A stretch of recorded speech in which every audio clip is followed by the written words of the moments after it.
안녕하세요. 황녀의 싸다고 토크 시간입니다. 네, 오늘의 황녀 사연은요. 홀 시아버지 밑에서 자란 며느리를 하대하던 시어머니와 신랑을 친정 아버지께서 말로 모든 걸 제압했다는 내용의 사연입니다. 사연 읽기 전에 구독과 좋아요, 많은 공유 부탁드릴게요.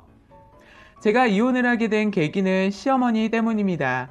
애아빠랑은 1년을 연애하고 결혼을 하게 되었는데 연애를 할 때 애아빠는 무슨 일이든 우유부단하지 않고 망설임 없이 결정을 잘하더라고요. 저는 애아빠의 이런 성격이 참 마음에 들었어요.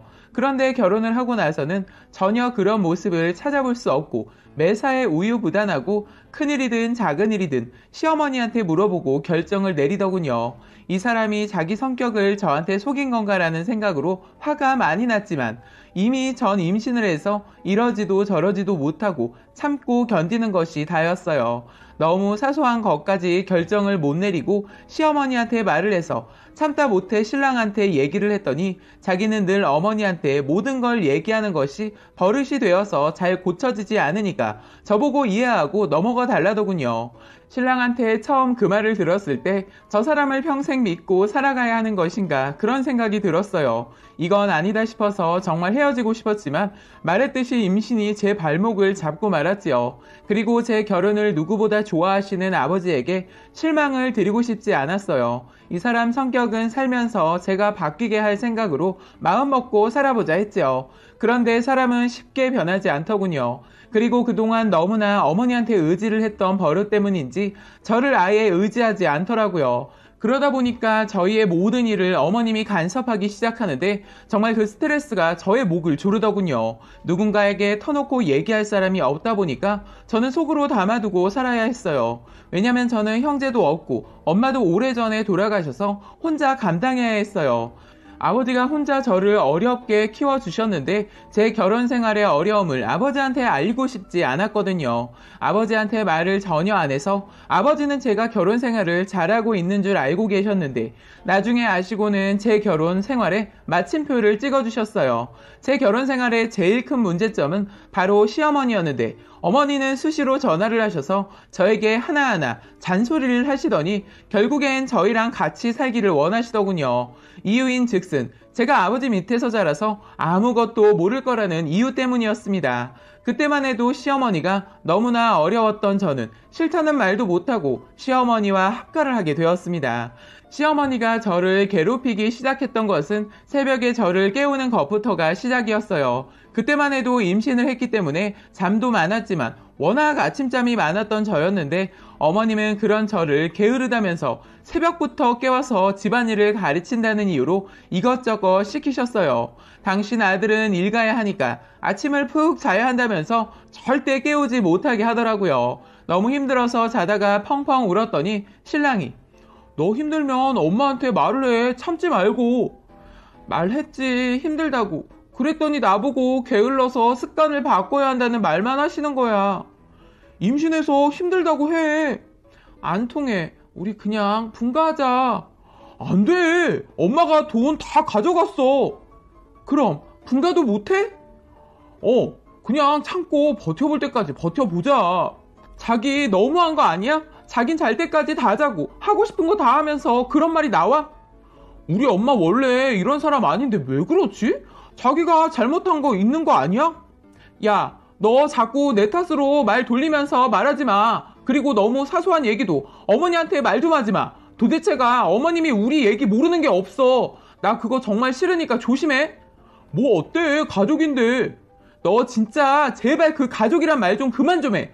가족이면 다 공유해야 하냐? 적당히 좀 하라고. 야, 너 말 잘하니까 엄마한테 되돌아봐.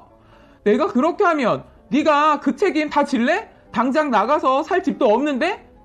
아니, 내가 왜 책임을 지냐? 둘이 알아서 해야지. 나 절대 둘싸움에 끼어들기 싫으니까 나한테 SOS 치지 마. 너 지금 그게 말이 되는 소리냐? 너 진짜 너무하다. 내가 임신 먼저 한 내 잘못이다. 너란 자식을 믿고 정말 후회된다. 너 아무리 화가 나도 그렇지 막말을 한다? 그럼 너 같은 자식한테 어떤 말이 어울릴 것 같냐? 이딴 말도 아까워. 당장 집 알아봐. 안 그러면 우리 아빠 집으로 들어가든지. 난 절대로 장인 어른이랑 못 산다. 그치? 넌 그러면서 왜 나보고는 너네 엄마랑 살라는 거냐? 한국 사회가 원래 그런 거 아니냐? 결혼하면 시댁 어른 모시는 거. 넌 조선시대에 살고 있냐? 지금이 어떤 시대인데 시댁 타령이야. 저런 놈을 신랑이라고 믿고 살고 있는 내가 한심했어요. 그러다 제가 도저히 참을 수 없었던 일이 일어났는데 시어머니가 제가 없는 줄 알고서는 제 흉을 신랑한테 보고 있는 겁니다. 여자는 엄마가 있어야 하는데 아버지가 얼마나 가르쳤겠냐면서 제 아버지 흉까지 보고 있더군요. 원래 절 싫어하니 그럴 수도 있지라고 그냥 체념하려는 순간 신랑까지 시어머니의 말에 맞장구를 치더라고요. 요새는 장인어른 집에서 살자는 이야기가 나온다면서 제정신이 아니라고 하는 말을 듣는 순간 너무 화가 나서 방문을 확 열고 나갔더니 시어머니 당황하는 기색도 보이지 않고 오히려 신랑이 당황하더라고요. 그냥 여기서 말만 섞어봤자 말도 안 통할 것 같고 저만 바보 될 것 같아서 그냥 지갑이랑 핸드폰을 챙기고 밖으로 나갔어요. 신랑한테도 당분간 아빠 집에 있겠다고 했더니 자기가 잘못했다면서 전화랑 문자를 계속 보내더라고요. 신랑한테 아빠 집에 있겠다고는 했지만 막상 아빠 집으로 향하려고 하니 속상해할 아빠 모습이 떠올라서 그냥 모텔방에 가서 숙박을 했어요. 근데 다음날 일어나 보니까 아빠한테 온 부재중 표시들이 엄청나게 떠 있더라고요. 알고 보니 신랑이 아빠 집으로 찾아가서 아빠한테 너무 죄송하다고 저랑 잘 풀고 싶다고 이야기했다는 겁니다. 아빠는 저에게 무슨 일이 있구나라는 촉을 느끼시고 신랑한테는 제가 아빠 집에 있다고 거짓말을 하신 후 신랑이랑은 집 앞 카페에서 얘기를 하자고 했던 모양이에요. 그때까지만 해도 아빠는 저랑 신랑의 사소한 싸움인 줄 알고 있었는데 신랑은 이미 아버지가 다 알고 있는 줄 알고 말을 하다 그만 시어머니와의 사건을 다 얘기해 버렸나 봐요. 그렇게 아빠는 저와 시어머니 그리고 신랑 사이에서 갈등이 있다는 것을 알게 되었고 아버지는 저한테 전화하셔서는 당분간 친정집에 있으라고 말을 하시더라고요. 그래도 아빠 집에 들어가서 피하기만 하면 끝이 나지 않을 것 같아서 아빠 집으로 바로 들어가진 않고 신랑이랑 먼저 말해보겠다고 했어요. 그래서 바로 그날 신랑이랑 이야기하기 위해서 제가 묵었던 모텔 앞 카페에서 단둘이 만나기로 했습니다. 그런데 약속 시간에 신랑과 시어머니가 차에서 같이 내리더군요. 그 모습을 보고는 신랑한테 남아있던 정도 다 떨어지더라고요. 그래서 그 모습을 보자마자 저희 아빠한테 전화를 걸어서 제가 있는 카페로 와달라고 했습니다. 신랑하고 시어머니가 카페에 들어와서 두리번거리고 절 찾더니 제 맞은편에 앉으시더라고요. 딱 보니까 시어머니는 신랑한테서 억지로 끌려온 모습이었고 저랑 풀고 싶은 마음도 없어 보이던데 그게 정말이었어요.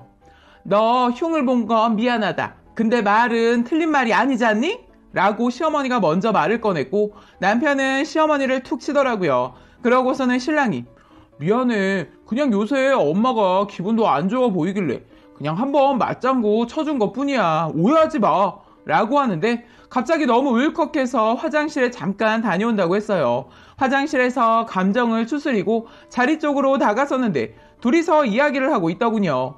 쟤 우는 것 같던데 어느 정도 살살 기어주면 다시 들어오지 않겠니? 우리 집에 애도 가졌는데 그냥 내보내긴 아깝지? 엄마는 적당히 좀 해. 흉을 보려면 집에 누가 있는지 살펴보고 그래야지. 아유 몰라. 어쨌든 쟤는 엄마 없이 자란 거 티낸다니까.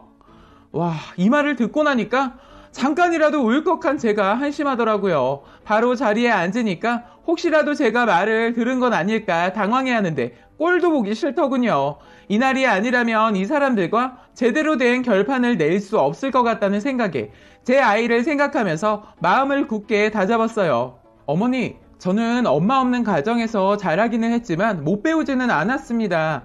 오히려 어머니가 있는 가정에서 자란 제 신랑이 더 모자란 것 같네요. 사람이 공부는 못하더라도 인성은 돼야 한다고 항상 아버지한테 배웠는데 어머니는 신랑한테 그 정도 기본 상식도 알려주지 않았나 보네요. 이렇게 이야기했더니 시어머니와 신랑이 화가 나서 얼굴이 빨개지더라고요. 야, 너 아무리 그래도 엄마한테 말버릇이 그게 뭐냐? 라고 신랑이 말하길래 바로 제가 더 따졌습니다. 역시 사람은 가정교육이 가장 중요하다고 하던데 어머니가 항상 하는 행동을 보면 신랑이 어떻게 커왔는지 딱 봐도 보이네요. 성인인 사람이 쪼르르 엄마한테 달려가서 모든 일을 일러바치는 걸 좋아하는 건지는 모르겠지만 그거 다른 사람이 보면 매우 찌질해 보이고 모자라 보여요. 이 말을 할 때 카페 안으로 아빠가 들어오는 게 보였는데 제가 말을 다 하고 나니까 시어머니가 갑자기 일어나더라고요. 그러고서는 제 머리채를 잡으려고 하는 것을 아빠가 바로 발견하시고는 시어머니를 저지하고서 한마디 하시더라고요. 저희 딸 그 집안 식구들 보기에는 엄마 없이 크고 아빠가 혼자 키워서 무시해도 된다고 생각하나 본데 누구한테도 부끄럽지 않을 정도로 잘 키운 딸이에요. 당신들이 흉보고 깔볼 아이가 아니라는 거 제가 장담할 수 있고 어찌 보면 성인이 될 때까지 엄마 아빠 버젓이 살아있는 당신네 아들보다 더 어른스러운 아이입니다. 그쪽도 몇 년 전에 남편 떠나보내서 옆에 같이 살아갈 수 있는 동반자가 없다는 슬픔 그 누구보다 잘 알고 있으면서 왜 그러시는 겁니까? 저는 제 딸을 이렇게 하대하는 집안에 보낼 생각 없고 이제 그만 봤으면 좋겠습니다. 라고 아버지가 말씀하시고는 제 손을 잡더니 가자고 하시더군요. 저랑 아버지랑 카페를 나가면서 둘을 쳐다봤는데 벙찐 시어머니와 남편의 표정을 보고 통쾌했어요. 한편으론 이렇게 든든한 저의 편이 있는데 그때 왜 혼자 소갈이 해왔는지 후회되더라고요. 지금은 이혼 소송을 무사히 마치고 2살 된 제 아들이랑 저희 아빠와 함께 행복하게 잘 지내고 있습니다. 라고 사연 올려주셨습니다. 오늘의 사연 여기까지였고요. 많은 공유와 여러분들의 생각이나 느낀 점이 있다면 댓글로 표현해 보시기 바랍니다. 아이고.